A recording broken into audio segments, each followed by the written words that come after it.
Alors, bonsoir à toutes et à tous. Bonsoir Isabelle. Bonsoir Laurence. Bonsoir Isabelle.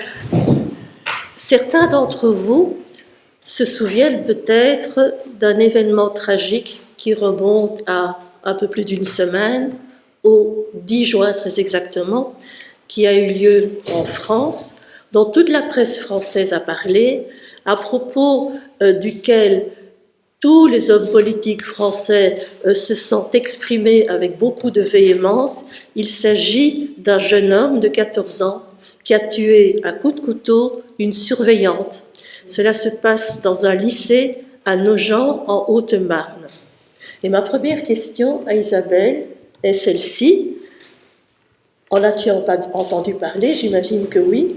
Et comment y as-tu réagi en tant que sociologue, journaliste, axé sur ce genre de questions et de problèmes de vie vis-à-vis des autorités qui ont été tellement véhémentes et voilà, quelle a été ta réaction et ton ressenti? Ça commence fort, hein. Déjà de ne pas le considérer comme un fait divers et de le remettre vraiment comme un sujet de société. Qu'est-ce qui arrive pour que des jeunes s'en prennent à ce point à ce qui représente l'autorité? Et je l'ai mis en lien avec les derniers chiffres de l'OCAM, donc l'organisme qui évalue la menace ici en Belgique, qui dans ses constats remarque que ce sont essentiellement des mineurs qui ont envie de commettre des attentats liés à l'idéologie djihadiste. Et dans le contexte politique dans lequel nous sommes, l'idée est d'aller vers plus de sécuritaire. Or, on voit bien que ça ne fait pas ses preuves et que de s'intéresser aux causes est peut-être plus intéressant que de se focaliser sur le fait et la suite des faits. C'est-à-dire que ça a permis à beaucoup de personnes de se faire valoir, de prendre la parole de manière convaincante et forte, et puis finalement, 3 jours après, on passait à un autre sujet finalement. Et le cas de ce jeune homme a presque disparu des médias. Si ce n'est que, comme vous le soulignez ce soir, ça reste anxiogène, et donc ça reste dans nos têtes que les jeunes sont dangereux, qu'il y a à avoir plus d'autorité, plus de sécurité. Or, je le répète, il n'y a aucun lien entre les mesures prises aujourd'hui et l'augmentation du taux de la criminalité. Donc, le livre que voici, par Isabelle Seret et William, ou Le sens de la peine. Martine vous a parlé un petit peu d'Isabelle, qui est autrice, et qui a, en plus de tout ce qui a été dit, également écrit plusieurs ouvrages, dont Faire taire le silence, qui, moi, déjà en tant que titre, me parle énormément. Alors, quelques mots concernant William, quand même.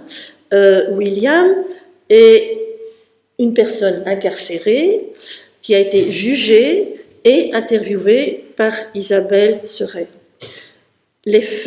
Pour les faits suivants, à l'âge de 16 ans, il a commis un crime abominable que l'on suppose abominable parce que tu n'en parles pas dans ton livre, puisque le juge de la jeunesse se dessaisit du dossier. Et donc, William sera jugé par la cour d'assises et condamné à une peine de 25 ans 29 ans, plus que ce que j'imaginais. Donc 29 ans, vous imaginez, à 16 ans. Et ce décisement est, comme tu le fais remarquer aussi, contraire à la Convention des droits de l'enfant, qui a été ratifiée par la Belgique, et la Belgique qui est régulièrement interpellée sur ce point. Donc, voilà les faits. Ce qu'on peut dire à propos de William. Je voudrais ajouter, avant de passer la parole... Ah non, j'ai pas besoin de la parole, c'était juste que interpellé. En 4e de couverture, il est écrit, et c'est une information importante, donc le témoignage de William a été recueilli par la méthodologie du récit de vie. Sans excuse ni justification, précises-tu, au fil des pages apparaît la mesure du gâchis, celui enduré par la famille de la jeune victime, parce que bien sûr, il y a une victime décédée, mais aussi celui de William pour qui l'enfance est une traversée tragique et qui s'arrête à 16 ans finalement. Donc son récit est la dénonciation du système de protection vis-à-vis de certains jeunes qui n'a pas pris la mesure de la gravité de leurs conditions de vie. Et alors une petite question quand même, Isabelle, en lisant tout ça, aussi bien le descriptif de William, de ce qu'il a commis, que du contenu de la 4e de couverture, je veux dire vous ou tu, bon, on va dire vous, avez-vous eu peur ou envie de fuir ce projet quand on vous l'a proposé? Quelle a été votre réaction? Parce que c'est lourd quand même. Du tout, oui, en fait, tous mes projets abordent la violence et j'aime bien pouvoir parler de la violence sans violence. Et donc, non, quand le délégué général aux droits de l'enfant m'a proposé de rencontrer William, j'ai été honorée, je vais dire. La seule inquiétude que j'avais, c'était de savoir comment William allait accepter ma présence et cette proposition. Et le délégué m'a demandé d'accompagner William, pas parce qu'il s'intéresse singulièrement à des jeunes, mais parce que justement, je vais presque dire, le cas de William est exemplatif de toutes les failles institutionnelles qui ont jalonné son parcours. En fait, aucun service ne s'est intéressé à sa famille qui est dysfonctionnelle, aux violences intrafamiliales, etc. Et donc William a grandi dans un climat anxiogène et difficile. Il s'est déscolarisé à 13 ans et jusqu'à ses 16 ans, il a eu un parcours de petite délinquance. Donc il y avait moyen d'enrayer ce parcours-là et ça n'a pas été fait. Donc c'est pour ça qu'il il lui a été demandé de raconter son récit. Et les faits ne sont pas là, justement, ne sont pas relatés parce qu'on n'avait pas envie que l'intérêt du livre vienne des faits, mais plutôt de cette question, quel sens ça a de priver un gamin, parce qu'à 16 ans on est un gamin, de liberté pendant presque 30 ans, et il y a 15 ans de mise à disposition en plus, et est-ce que c'est une peine proportionnelle ? On va maintenant passer à Laurence, si tu veux bien, parce que le livre commence par un document que tu as écrit, un superbe document, un très long et très beau poème, Lettre à William. Je rappelle que Laurence Viel est également poète nationale, enfin elle a été en 2016 et 2017. Et ma première question, avant une lecture, je ne sais pas si nous serons d'accord sur la lecture, mais tu choisis la lecture. Je préfère que tu choisisses le passage, c'est bien. Je vais déjà te le montrer peut-être, celui que j'ai vraiment beaucoup aimé. Comme ça, je oui, voilà, ce passage-ci, tu vois, votre silence jusqu'ici. D'accord. Jusqu'ici. Mais peut-être la question un petit peu la même, comment as-tu eu vent de ce projet et pourquoi as-tu décidé d'y participer ? Mais en fait, Isabelle et moi, on s'est rencontrés. Donc, dans mon métier de poète, et de comédienne, ma mère m'a fait faire, quand j'avais 7 ans, de la dactylo à l'aveugle, la méthode Schneideger. Il y avait une couleur pour chaque doigt. Et donc, très vite, j'ai commencé à taper à la machine tout ce que les gens disaient. Et donc, on a commencé il y a quelques années à me demander de venir, le délégué général aux droits de l'enfant d'ailleurs, à venir à des colloques sur l'un ou l'autre sujet et d'écrire ce que j'entendais, et puis de restituer une parole globale à la fin du colloque. Et donc, je prends un plaisir fou à faire ça, et ça m'intéresse beaucoup. C'est comme ça que j'ai rencontré Isabelle, et tu m'as demandé, si je ne me trompe pas dans la genèse de notre rencontre, de participer à une journée que tu faisais sur les attentats de Bruxelles, où tu mettais en présence plusieurs acteurs de ces attentats, que ce soit des victimes, et tu m'as demandé de faire ça lors d'une de ces journées. Oui, parce qu'au colloque où on s'est rencontrés, c'était justement sur l'autorité. Et moi, j'intervenais sur quand l'enfant grandit sous autorité. Et j'ai pris l'exemple de William. Et quand Laurence a fait sa restitution, que je l'ai entendu prononcer les mots de William, je me suis dit, mais c'est magnifique. Et c'est ça qui m'a donné l'idée de faire le livre. En tout cas, notre amitié est née là. Et alors, tu m'as associée à ce colloque. Et puis après ça, tu m'as proposé d'écrire une préface pour William. Donc, et c'est une amitié qui m'est très chère et qui est en train de grandir dans le travail et dans l'écoute de ces personnes en détention. Puisque tu fais aussi de la justice restaurative avec Roland et ton association Retisson du Lien, dans des prisons comme Ytre, comme Arène et des endroits comme ça, que tu m'as aussi permis de participer à ces moments-là. Et chaque fois, je suis là avec mon clavier à écrire tout ce qui se dit. Et c'est très touchant, très passionnant. Et voilà comment notre... Eh bien, on va découvrir un Grand... extrait de ton superbe texte. Ah ben merci. Votre silence, cher William... voilà, oui. C'est parce que je me demandais pourquoi je parlais de silence. Non. Votre silence, cher William, hurle en moi. Vous vous adaptez à tout. Vous vous adaptez à tout, dites-vous, mais ce qui vous manque, c'est l'amour. Celle qui vous rencontre et note vos échanges mesure votre peine. En vous lisant, je la mesure aussi. Le vide de vos journées et votre envie de vivre pourtant. Vous êtes rassuré à l'intérieur, votre ici, mais vous êtes arrêté aussi dans les élans tapis en vous. Vous aimez bien beaucoup dormir, dites-vous, parce que vous ne pensez pas. Quand je vous écoute penser face à Isabelle, plus envie de vous quitter.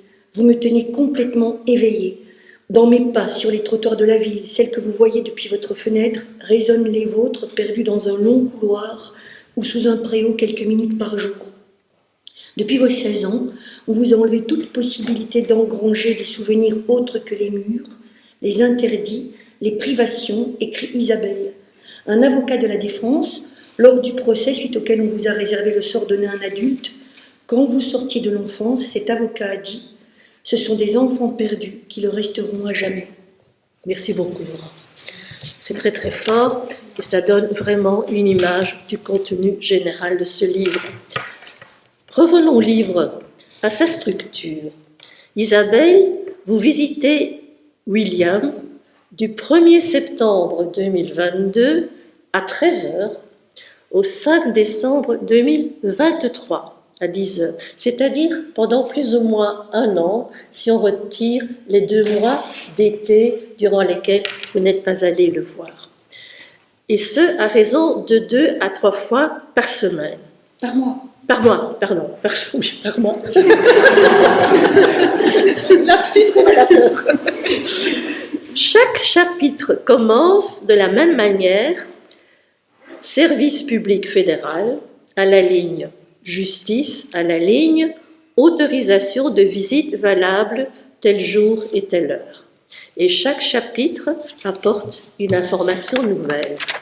Alors, mon impression générale, et je voudrais vous montrer n'importe quelle page, ou les 2 pages du livre, je l'ouvre au hasard ailleurs.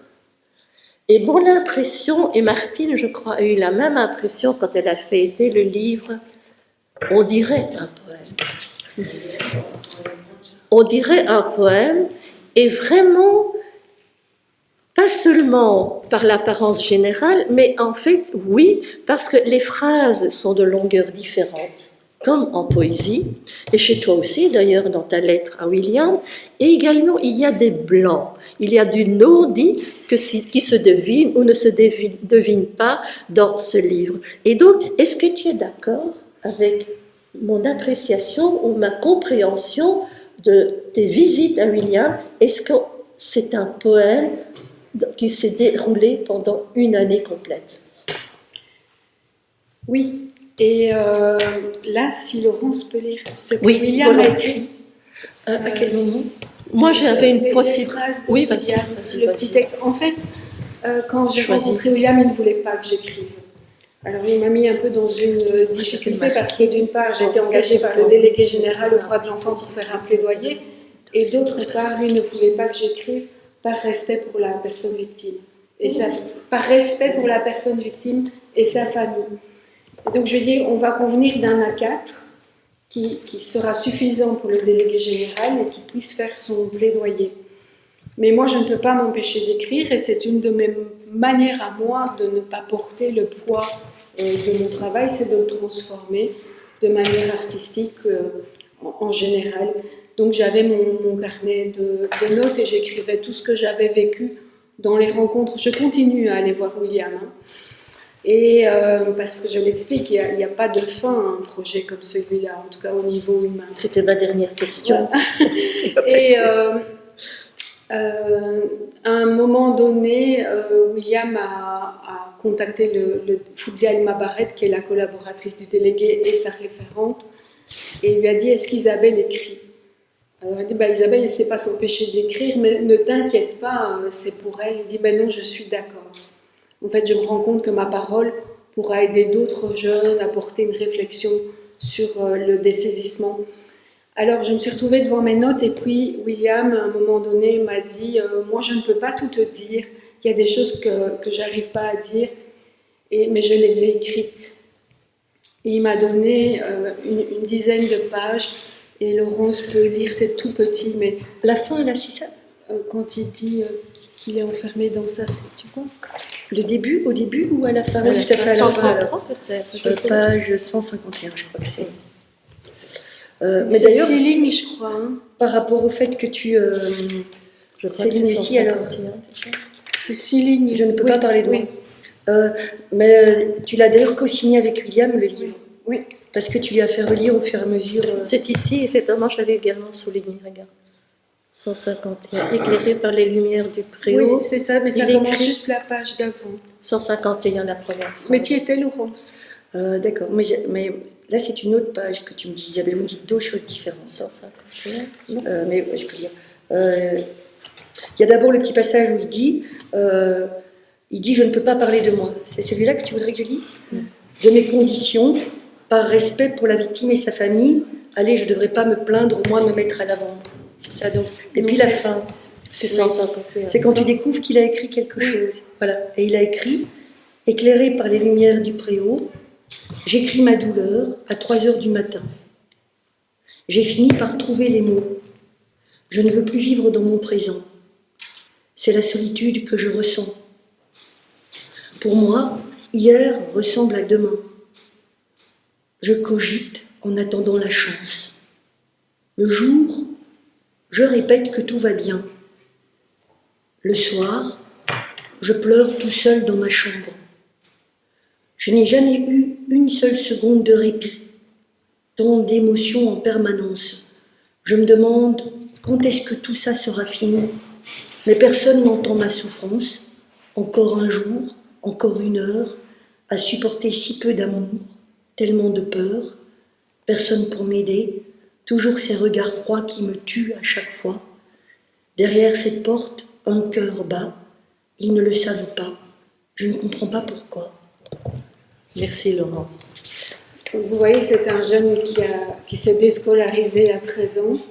J'ai dû déchiffrer parce que son français écrit est terrible. Mais il y avait une beauté, une charge poétique et émotionnelle dans son phrasé. Et je pense que j'ai modélisé un peu sa manière de parler. C'est intéressant d'ailleurs quand tu as montré les pages du livre Oui. comme un poème. Donc chaque fois, la parole d'Isabelle est celle la plus proche de la marge et la parole de William est celle qui se décale un peu. Et donc c'est un dialogue entre ces deux paroles, même si c'est toi qui prends note en fait. En fait, c'est la question suivante. C'est parce que Tu l'amènes très bien, comme tu t'as montré l'amènes la très bien, page et- c'est parfait. Tu Ouais. l'amènes très très bien parce que on ne saisit pas toujours qui parle. C'est vrai que tu indiques de la manière dont on peut le découvrir, mais on ne sait pas toujours qui est le poète et qui est l'autre, l'interlocuteur qui est William. Comme s'il y avait collusion ou confusion entre les deux. Il y a des passages où clairement c'est toi qui parles. On pourrait en lire, mais peut-être on va garder cette possibilité pour plus tard. Mais on a parfois l'impression que tu te sens pareillement enfermé dans certains passages du livre. Et ton ressenti sort beaucoup plus fort, ton introspection également. Il y a de l'empathie, incontestablement. Il y a un chevauchement entre deux pensées, entre deux ressentis. Est-ce que tu es d'accord avec moi? Et à quel moment as-tu pris conscience de ce chevauchement entre vos deux pensées? En fait, en découvrant William et cette réalité du dessaisissement que je ne connaissais pas, Je me suis beaucoup questionnée en tant que citoyenne. Je me suis dit, mais comment est-ce que je vis, moi, normalement, dans un pays où on accepte de considérer un mineur comme un adulte? Quand on accepte de considérer un mineur comme un adulte, je dis, comment est-ce que je peux tolérer ça? Et donc, jamais aussi j'avais quelqu'un en face de moi qui éprouvait de la culpabilité, du regret, du remords. Jamais il n'a été question d'excuser William, mais de le comprendre. Et donc oui, j'ai eu beaucoup d'empathie pour ce gamin avec ce français extraordinaire, ce vocabulaire impressionnant. Il m'a demandé une seule fois, je lui explique un mot de vocabulaire. Je me suis dit comment est-ce qu'il a réussi à grandir et comment moi, plus en tant que professionnel, mais en tant qu'adulte, je peux lui donner une seule raison d'espérer. D'ailleurs, en parlant des mots, il y a le dictionnaire, peut-être son amour du dictionnaire. Oui, il a pris alors un dictionnaire à la bibliothèque et il étudie 2-3 mots tous les jours qu'il peut aller raconter au préau. J'ai appris ce mot-là, j'ai appris ce mot-là. En parlant de mots, j'aime bien comme ça enchaîner, profiter de ce que vous dites l'une et l'autre, d'enchaîner sur des mots. De vos entretiens entre William et toi, émergent plusieurs thèmes, selon moi, importants, des mots importants. J'en ai choisi 3 pour commencer. Il y en a plus, bien entendu. J'ai pris « oubli », parce qu'il dit, page 29, « Je pense au jour le jour, je dois oublier le passé ». Il y a le silence, bien sûr, le vide, la solitude, mais j'ai retenu les pensées. Il dit, page 140, « Ici, la seule activité, c'est penser. Je réorganise tout le temps mes pensées. » Et puis, le 3e thème, c'est le rêve, ou dormir. Parce qu'il écrit, c'est pour ça que j'aime bien beaucoup dormir, car on ne pense pas. Alors j'ai 2-3 petites questions qui regroupent ces thèmes, parce que finalement, l'oubli et les pensées, c'est quand même un petit peu antinomique. Ou bien tu penses sur le passé par la force des choses, surtout lui qui est en prison, mais il veut oublier en même temps, donc ça doit être un peu compliqué pour lui à vivre au quotidien. Et le rêve, mais est-ce que nous ne sommes pas visités par notre passé dans nos rêves? Lesquels de ces 3 thèmes t'as le plus marqué et pourquoi? Et la question subsidiaire, c'est finalement, est-ce que c'est ça la punition? Laisser le condamné mijoter dans ses pensées? Oui, je pense que c'est vraiment ça. En fait, au-delà de l'incarcération, il y a la punition par le désœuvrement. William, en maison d'arrêt, est resté 23 heures par jour dans sa cellule avec tout au plus 1 heure de préau. Alors, c'est compliqué parce que si on pense tout le temps au passé, on devient fou. Il ne faut pas oublier qu'on est dans 9 mètres carrés avec un autre détenu avec lequel on n'a peut-être aucune affinité et qui a l'espace à partager. Donc je pense qu'ils sont beaucoup plus dans le présent. Qu'est-ce qu'on va avoir à manger? Est-ce que je vais avoir mon préau? Ils sont dans les besoins primaires finalement. Est-ce que je vais pouvoir appeler mon avocat? Est-ce que ma maman va venir me voir? Est-ce que je vais avoir assez d'argent pour cantiner? Donc ils sont beaucoup plus dans des pensées, je vais dire, factuelles et qui amènent des émotions fortes quand ils le disent aussi dans nos autres travaux en prison. S'ils n'ont pas le shampoing douche qu'ils ont commandé, ils se mettent en colère, quoi. Parce que les émotions sont décuplées dans un endroit où on ne peut pas exprimer d'émotions. Donc c'est vraiment tout le temps un travail, oui, d'aménagement des contradictions en soi. Et pourtant, dans une prison, il y a des activités possibles. Il y a des activités, mais pas pour l'ensemble des détenus. Pas pour l'ensemble des détenus. Je pense, si je prends une prison comme Lantin, je pense qu'ils sont 1200. Il n'y a pas d'activité pour 1200 personnes. Et il faut être en maison de peine. En plus, je crois que c'est plus simple d'avoir des activités qu'en maison d'arrêt. Là, maintenant, il est en maison de peine et il peut avoir accès à du travail, mais c'est sur liste d'attente. c'est lié à son comportement, enfin, c'est sujet à beaucoup d'enjeux, le fait d'avoir une occupation. Alors, il y a énormément de formations, mais c'est des formations de 3 mois. Donc, quand ils en ont fait 5, ils en ont assez parce qu'ils voient bien que ça mène à rien. C'est de l'occupationnel, en fait. Et le mot oubli, je le trouve vraiment intéressant parce que vendredi passé, en prison avec Roland, il y a un détenu qui était là pour la première fois qui dit « Moi, je suis tombé en prison ». Et je lui ai demandé pourquoi il utilisait le mot « tomber ». Il dit parce qu'on tombe aux oubliettes.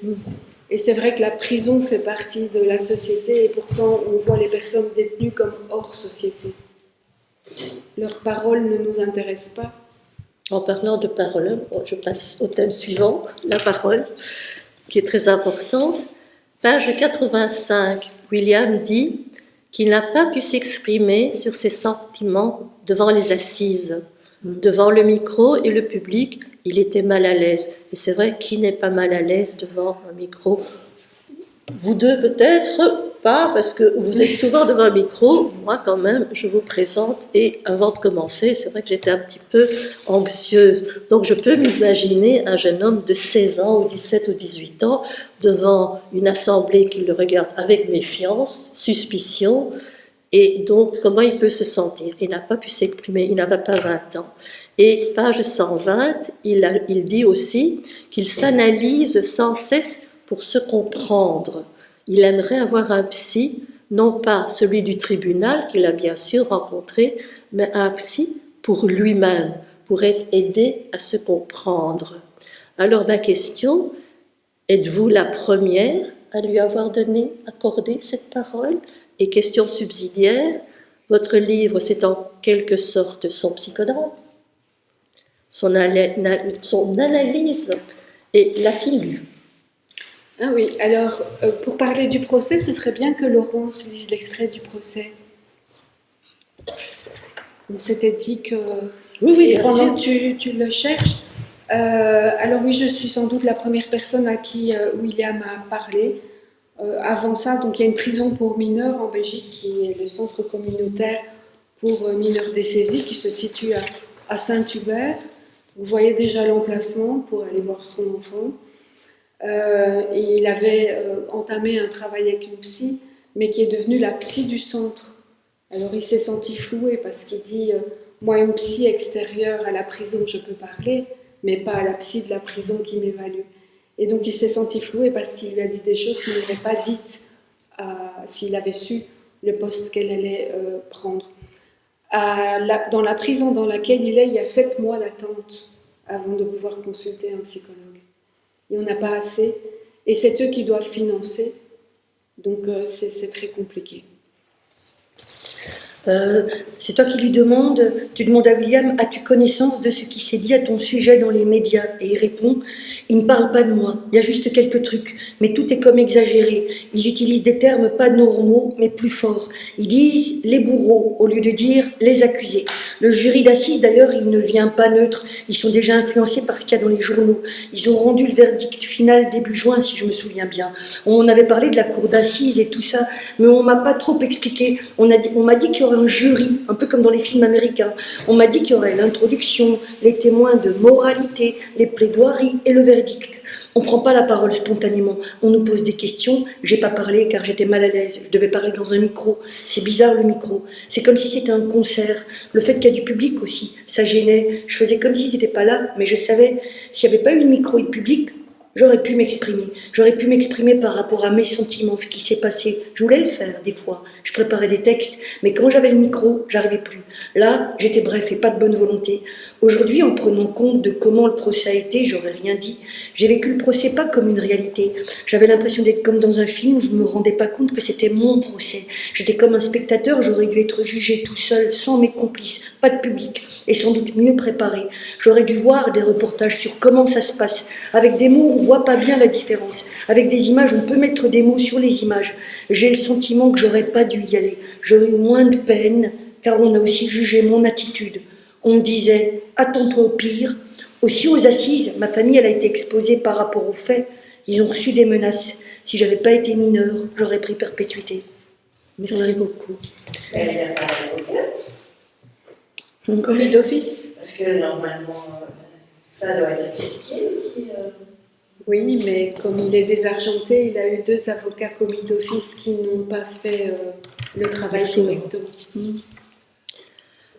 On va peut-être aborder, parce que nous approchons tout doucement, donc je voudrais quand même faire une toute petite parenthèse. Donc finalement, on peut dire qu'il a eu sa rédemption, puisqu'il s'est mis à écrire, bien sûr, mais je voudrais quand même qu'on dise quelques mots sur l'amour, terminer par une note un petit peu plus lumineuse, hein, puisque l'amour, quand même, il en parle. Il dit, page 32, « Ce qui me manque le plus, c'est l'amour. » Et je me suis posé la question, lequel ? Est-ce que ce n'est pas une question que beaucoup d'entre nous, beaucoup de gens dans la rue se posent également ? Donc, c'est quel amour pour lui ? Je sais, parce qu'on l'a lu, je l'ai lu, il a une relation très forte avec sa maman. Il la protège même. Avec son papa, elle est moins forte.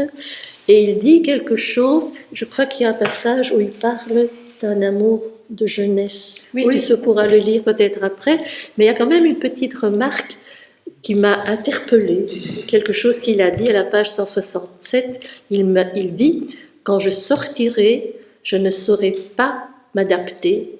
Ici, on est habitué à tout recevoir.